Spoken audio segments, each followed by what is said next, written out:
ஒரு மாநாடு நடத்துறதுக்கு பெரிய பப்ளிசிட்டி கொடுத்தது. முருகன் மாநாடு வந்து சத்தம் காட்டாமல் நடந்து சத்தம் காட்டாமல் போயிருந்திருக்கும்.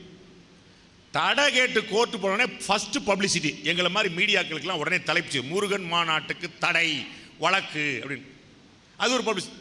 போதா குறைக்கு எங்கள் அண்ணன் திருமாவளவன் எங்கள் அண்ணன் அமீரும் வந்து ஒரு ஆர்ப்பாட்டம், டபுள் பப்ளிசிட்டி. இப்போ உங்கள் சினிமாலெலாம் நீங்கள் பார்த்துருப்பீங்க, சினிமா துறையில் இருக்கிறவங்க நிறையா சொல்லுவாங்க, ஒரு ஆன்டி பப்ளிசிட்டி, ஒரு நெகட்டிவ் பப்ளிசிட்டி இருந்தால் ரொம்ப நல்லா இருக்கும் அப்படின்னு சொல்லி. ஏன்னா உடனடியாக அதை பற்றின செய்தி போகும். இந்த கடவுளை பற்றி சொல்லிட்டாங்களா, இந்த விமர்சனத்தை பற்றி சொல்லிட்டாங்க. அப்போ என்ன ஆகி போச்சுன்னா, பாஜக காணாத எழுச்சி இந்த மாநாட்டில் காணப்பட்டது. பாஜக காணாத எழுச்சி. ஏன்னா இன்னைக்கு காலையில் கொடி நடும்போது ஒரு காமெடி நடந்துச்சு. நிறைய காங்கிரஸ் தொண்டர்கள் கொடியை நட்டு பிச்சிட்டீங்க, பியூட்டிஃபுல்லாக பண்ணிட்டீங்க, அடி பெரு முழுக்க. அப்போ வந்து நான் வந்து நிகழ்ச்சி மேற்பார்வை பார்த்துட்டு எப்படி சரியான ஏற்பாடுலாம் இருக்கான்னு பார்த்துட்டு போகும்போது ரெண்டு தொண்டர்கள், பிஜேபி தொண்டர்கள் வந்து அவங்க கொடியை நட்டுக்கிட்டு இருந்தாங்க.